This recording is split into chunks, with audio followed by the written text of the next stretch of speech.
ഗതാഗത ആശയവിനിമയ സംവിധാനങ്ങൾ എന്ന പാഠഭാഗമാണ് നമ്മളിന്ന് ഡിസ്കസ് ചെയ്യുന്നത്. ഈ പാഠഭാഗത്ത് ഗതാഗത ആശയവിനിമയ രംഗത്ത് വന്ന വികാസവും അത് സാമൂഹിക ജീവിതത്തിൽ കൊണ്ടുവന്ന മാറ്റവുമാണ് പ്രധാനമായിട്ടും ഉൾക്കൊള്ളിച്ചിരിക്കുന്നത്. ഇതിൻ്റെ നെക്സ്റ്റ് പേജിൽ വിവിധ കാലഘട്ടങ്ങളിലെ ഗതാഗത രംഗത്ത് വന്നിട്ടുള്ള വികാസം കാണിക്കുന്ന സ്റ്റാമ്പ് കളക്ഷൻ നൽകിയിട്ടുണ്ട്. അതിന് തൊട്ടു താഴെയായിട്ട് വാഹനം എന്നതിനൊരു ഡെഫിനിഷൻ കൊടുത്തിട്ടുണ്ട്. വഹിച്ചു കൊണ്ടുപോകുന്ന ഉപകരണം എന്നാണ് വാഹനം എന്ന പദത്തിൻ്റെ അർത്ഥം. മനുഷ്യർ സഞ്ചാരത്തിനായും ചരക്കുകൾ കൊണ്ടുപോകുന്നതിനായും ഉപയോഗിക്കുന്ന യാന്ത്രികേതര സംവിധാനങ്ങളാണ് വാഹനങ്ങൾ. അതിന് താഴെ കുറച്ച് ചിത്രങ്ങൾ കൊടുത്തിട്ടുണ്ട്. വാഹനങ്ങൾ കണ്ടുപിടിക്കുന്നതിന് മുമ്പ് എങ്ങനെയാണ് മനുഷ്യർ സഞ്ചരിച്ചിരുന്നത്, അതുപോലെ തന്നെ സാധനങ്ങളെല്ലാം എങ്ങനെയാണ് ഒരിടത്തു നിന്നും മറ്റൊരിടത്തേക്ക് കൊണ്ടുപോയിരുന്നത് എന്നൊക്കെയാണ് അത് കാണിക്കുന്നത്. കാൽനടയായിട്ട് സഞ്ചരിച്ചിരുന്നു, തലച്ചുവടായിട്ട് സാധനങ്ങൾ കൊണ്ടുപോയിരുന്നു, മൃഗങ്ങളുടെ പുറത്ത് സാധനങ്ങൾ കൊണ്ടുപോയിരുന്നു. പിന്നീടാണ് ചക്രങ്ങളിലേക്ക് എത്തുന്നത്. ചക്രത്തിൽ നിന്ന് വാഹനത്തിലേക്ക്. പണ്ട് ചക്രം കണ്ടുപിടിക്കുന്നതിലേക്ക് എത്തുന്നതിന് മുമ്പ് എങ്ങനെയായിരുന്നു? തടിക്കഷ്ണങ്ങളുടെ മുകളിലെ ഭാരമേറിയ സാധനങ്ങൾ വെച്ചിട്ട് നീക്കിക്കൊണ്ട് പോയിട്ടാണ് ഒരു സ്ഥലത്ത് നിന്ന് മറ്റൊരു സ്ഥലത്തേക്ക് സാധനങ്ങളൊക്കെ കൊണ്ടുപോയിരുന്നത്. അതാണ് ഈ ചിത്രങ്ങളിൽ നിന്നും വ്യക്തമാകുന്നത്. ഇനി തൊട്ട് താഴത്തെ ബോക്സിൽ കൊടുത്തിരിക്കുന്നത് 1976 സ്വിറ്റ്സർലാൻഡിലെ സൂറിച്ച് തടാകത്തിൻ്റെ തീരത്തുനിന്ന് കണ്ടെത്തിയ ഏകദേശം 4500 അധികം വർഷം പഴക്കമുള്ള ചക്രത്തിൻ്റെ ഭാഗങ്ങളാണ് ചിത്രത്തിൽ കാണുന്നത്. മേപ്പിൾ മരപ്പലകകൾ കൊണ്ട് നിർമ്മിച്ച ഈ ചക്രത്തിൻ്റെ ഭാഗം സ്വിസ് നാഷണൽ മ്യൂസിയത്തിൽ സൂക്ഷിച്ചിരിക്കുന്നു. താഴെ ചിത്രങ്ങൾ കൊടുത്തിട്ടുണ്ട്. ചക്രത്തിൻ്റെ പരിണാമമാണ് അതിൽ കാണിച്ചിരിക്കുന്നത്. ഇനി നെക്സ്റ്റ് പേജിൽ കൊടുത്തിരിക്കുന്ന ബോക്സ് നോക്കാം. മെസോപ്പൊട്ടേമിയ. ഏകദേശം 5000 വർഷങ്ങൾക്ക് മുമ്പ് മെസോപ്പൊട്ടേമിയക്കാർ ചക്രങ്ങൾ നിർമ്മിച്ചിരുന്നതായി കരുതപ്പെടുന്നു. അവരുടെ ചക്രങ്ങൾ കട്ടിയുള്ള 3 കഷ്ണം പലകകൾ ചേർത്തുവെച്ച് തോൽപ്പട്ടയിൽ ചെമ്പാണി തറച്ച തരത്തിലായിരുന്നു. പിന്നീട് ഈജിപ്തുകാരും റോമക്കാരും ചക്രങ്ങളെ കൂടുതൽ മെച്ചപ്പെടുത്തി. ഇന്നത്തെ ഇറാഖ് ഉൾപ്പെടുന്ന പ്രദേശത്താണ് മെസോപ്പൊട്ടേമിയൻ സംസ്കാരം വളർന്നു വന്നത്. യൂഫ്രട്ടീസ്, ടൈഗ്രിസ് എന്നീ നദികൾക്കിടയിലാണ് ഈ പ്രദേശം. 2 നദികൾക്കിടയിലുള്ള പ്രദേശമെന്നാണ് മെസോപ്പൊട്ടേമിയ എന്ന വാക്കിനർത്ഥം. അപ്പോൾ മെസോപ്പൊട്ടേമിയൻ സംസ്കാരവും അവിടെ ചക്രവുമായി ബന്ധപ്പെട്ടിട്ടുള്ള പോയിൻസാണ് അവിടെ കൊടുത്തത്. ഇനി താഴെ ചക്രങ്ങളിൽ മുൻകാലങ്ങളിൽ ഗതാഗതത്തിന് എങ്ങനെയെല്ലാം ഉപയോഗിച്ചിരുന്നു എന്നാണ് കാണിച്ചിരിക്കുന്നത്.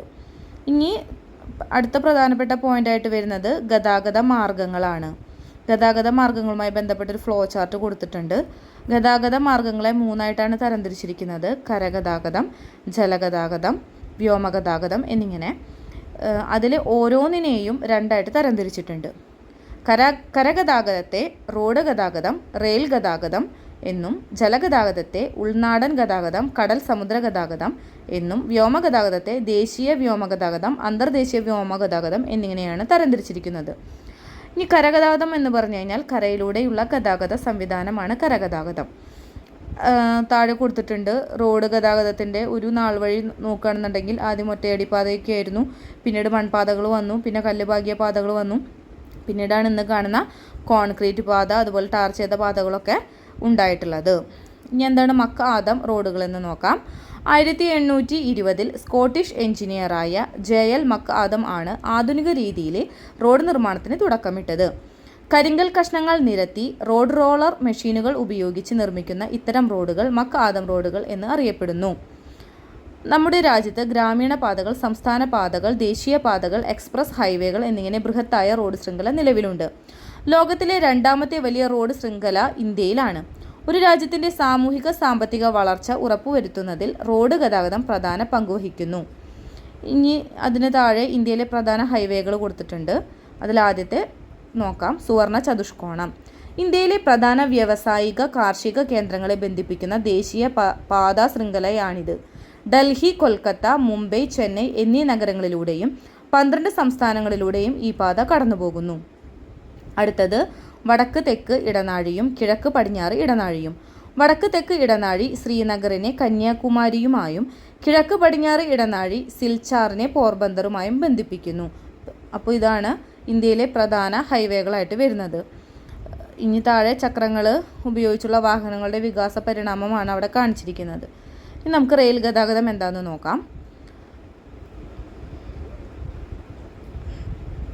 കരയിലെ വേഗതയേറിയ ഗതാഗത സംവിധാനമാണിത്.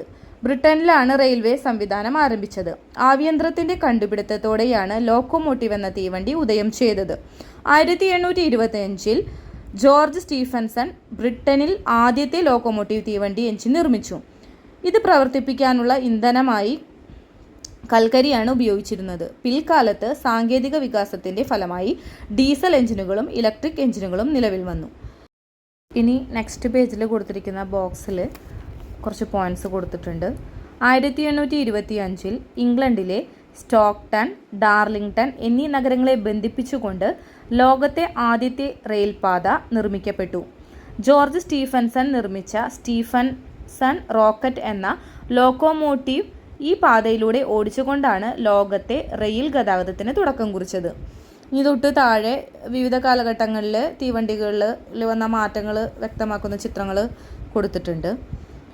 ഇനി നമ്മുടെ ഇന്ത്യയിൽ അതുപോലെ കേരളത്തിലൊക്കെ എന്നാണ് റെയിൽ ഗതാഗതം എങ്ങനെയാണ് വന്നത് എന്നൊക്കെ കാണിക്കുന്ന കുറച്ച് പോയിൻറ്റ്സാണ് ഇവിടെ കൊടുത്തിരിക്കുന്നത്. ബ്രിട്ടീഷുകാരാണ് ഇന്ത്യയിൽ റെയിൽ ഗതാഗതത്തിന് തുടക്കം കുറിച്ചത്. ഇന്ത്യയിൽ നിന്ന് അസംസ്കൃത വസ്തുക്കളും പ്രകൃതി വിഭവങ്ങളും കടൽ മാർഗം അവർ യൂറോപ്പിലേക്ക് കൊണ്ടുപോയിരുന്നു. ഈ വസ്തുക്കളും വിഭവങ്ങളും തുറമുഖങ്ങളിലേക്ക് എത്തിക്കാനുള്ള സംവിധാനം എന്ന നിലയിലാണ് റെയിൽ ഗതാഗതം ഇന്ത്യയിൽ ആരംഭിക്കുന്നത്. താഴെ കൊടുത്തിരിക്കുന്ന ചിത്രം ഇന്ത്യയിലെ ആദ്യത്തെ റെയിൽപാത ബോംബെ മുതൽ താനെ വരെയാണ്. 1853 ഇത് പ്രവർത്തനം ആരംഭിച്ചത്. പിന്നെ കേരളത്തിലെ ആദ്യത്തെ റെയിൽപാത ബേപ്പൂർ മുതൽ തിരൂർ വരെ 1861 റെയിൽ ഗതാഗതം കേരളത്തിൽ ആരംഭിച്ചത്.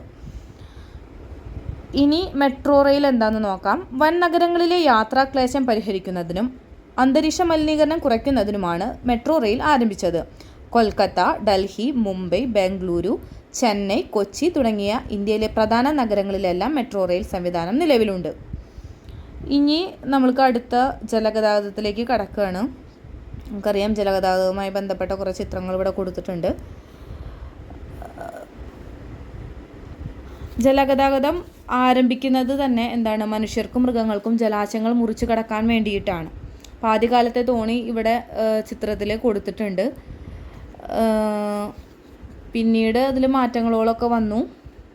ഇനി നമുക്ക് ഈ പ്രധാനപ്പെട്ട പോയിൻറ്റ്സ് നോക്കാം. ഇവിടെ കൊടുത്തിരിക്കുന്ന ബോക്സിൽ മെസോപ്പൊട്ടേമിയൻ ജനത വ്യാപാര രംഗത്ത് കപ്പലുകൾ പോലെയുള്ള ജലയാനങ്ങൾ ഉപയോഗിച്ചിരുന്നു. തുഴകളാലും നീളൻ കമ്പുകളാലും മുന്നോട്ട് നീക്കിക്കൊണ്ടു പോകുന്ന വിവിധ വലിപ്പത്തിലുള്ള ജലയാനങ്ങൾ ഇവർ നിർമ്മിച്ചിരുന്നു. ചരക്കു നീക്കത്തിനും സഞ്ചാരത്തിനും ഈ ജലയാനങ്ങൾ ഉപയോഗിച്ചിരുന്നു. അതിന് താഴെ സിന്ധു നദീതട സംസ്കാരവുമായി ബന്ധപ്പെട്ടിട്ടുള്ള ഒരു പോയിൻ്റാണ് കൊടുത്തിരിക്കുന്നത്. സിന്ധു നദീതട സംസ്കാര കേന്ദ്രമായ ഗുജറാത്തിലെ ലോഥലിൽ കപ്പൽ നിർമ്മാണ കേന്ദ്രത്തിൻ്റെ അവശിഷ്ടങ്ങൾ കണ്ടെത്തിയിട്ടുണ്ട്. ലോഥലിൽ നിന്ന് കണ്ടെത്തിയ മുദ്രകളിലും ഹാരപ്പയിൽ നിന്ന് കണ്ടെത്തിയ മെസോപ്പൊട്ടേമിയൻ മുദ്രകളിലും ബോട്ടിൻ്റെ രൂപങ്ങൾ പതിച്ചിട്ടുണ്ട്. ഇത് അക്കാലത്ത് ജലഗതാഗതം നിലനിന്നിരുന്നതിന് തെളിവാണ്. ഇതിന് താഴെയായിട്ട് ജലഗതാഗതത്തെ ഉൾനാടൻ ജലഗതാഗതം, സമുദ്ര ജലഗതാഗതം എന്നിങ്ങനെ രണ്ടായി തിരിക്കാം. റെയിൽവേയുടെ കടന്നുവരവിന് മുമ്പ് ഇന്ത്യയിലെ പ്രധാന ഗതാഗത മാർഗമായിരുന്നു ഉൾനാടൻ ജലഗതാഗതം. നദികളും കായലുകളും ധാരാളമുള്ള പ്രദേശങ്ങളിലാണ് ഉൾനാടൻ ജലഗതാഗതം പുരോഗതി പ്രാപിച്ചത്. പിൽക്കാലത്ത് ഇതിനായി കനാലുകൾ നിർമ്മിക്കപ്പെട്ടു. ഇനി കേരളത്തിലെ ഉൾനാടൻ ജലഗതാഗത പാതകൾ നോക്കാം.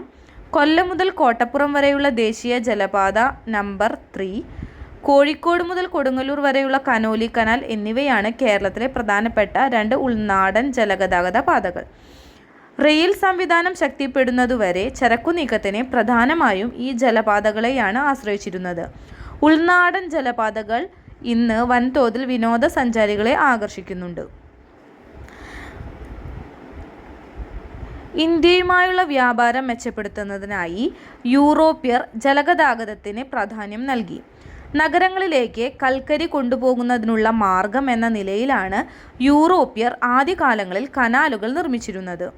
ക്രമേണ ഇത്തരം കനാലുകൾ ജലയാത്രയ്ക്കായി കൂടുതൽ ഉപയോഗിക്കാൻ തുടങ്ങി. കേരളത്തിൽ നിർമ്മിക്കപ്പെട്ട കനാലുകളാണ് Conolly canal, Parvathy Puthanar canal തുടങ്ങിയവ. കിഴക്കിൻ്റെ വെനീസ് എന്നറിയപ്പെടുന്ന ആലപ്പുഴയിൽ ധാരാളം കനാലുകളുണ്ട്. കനോലി കനാൽ ബ്രിട്ടീഷ് ഭരണകാലത്ത് മലബാർ ജില്ലാ കളക്ടർ ആയിരുന്ന HV കനോലി 1845 കോഴിക്കോട് മുതൽ കൊടുങ്ങല്ലൂർ വരെ വിശാലമായ ജലഗതാഗത മാർഗം എന്ന ആശയം മുന്നോട്ട് വച്ചു. പിന്നീട് പൊന്നാനി, ചാവക്കാട് ഭാഗങ്ങൾ കൂടി ഉൾപ്പെടുത്തി കൊടുങ്ങല്ലൂർ വരെയുള്ള പുഴകളെ ബന്ധിപ്പിച്ചുകൊണ്ട് കനാലുകൾ നിർമ്മിച്ചു. ഈ ജലപാത കനോലി കനാൽ എന്നറിയപ്പെട്ടു. പാർവതി പുത്തനാർ. തിരുവനന്തപുരം ജില്ലയിലെ വേളി, കഠിനംകുളം കായലുകളെ ബന്ധിപ്പിച്ചുകൊണ്ട് നിർമ്മിച്ച കനാൽ പാതയാണ് പാർവതി പുത്തനാർ. മുൻകാലങ്ങളിൽ രാജ്യാന്തര യാത്രകൾക്കും ചരക്കു നീക്കത്തിനും ഏറ്റവും അധികം ആശ്രയിച്ചിരുന്നത് സമുദ്ര ഗതാഗതത്തെ ആയിരുന്നു. കാറ്റിൻ്റെ ദിശാശക്തി കൊണ്ട് സഞ്ചരിക്കുന്ന പായ്ക്കപ്പലുകളുടെ കണ്ടുപിടുത്തം സമുദ്ര ഗതാഗതത്തെ മെച്ചപ്പെടുത്തി. അതോടെ മറ്റു ദേശങ്ങളിലേക്കുള്ള യാത്രകൾ വർദ്ധിച്ചു.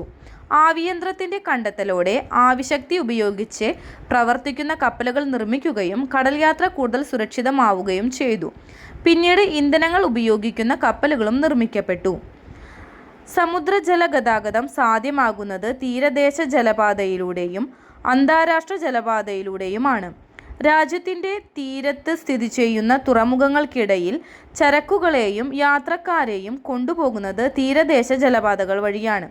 എന്നാൽ മറ്റു രാജ്യങ്ങളുടെ തുറമുഖങ്ങൾക്കിടയിൽ ചരക്കു നീക്കത്തിനും യാത്രക്കാരെ കൊണ്ടുപോകുന്നതിനും അന്താരാഷ്ട്ര ജലപാതയാണ് ഉപയോഗിക്കുന്നത്. ഈ ജലപാതയിലൂടെയാണ് ഇറക്കുമതിയും കയറ്റുമതിയും പ്രധാനമായും നടക്കുന്നത്.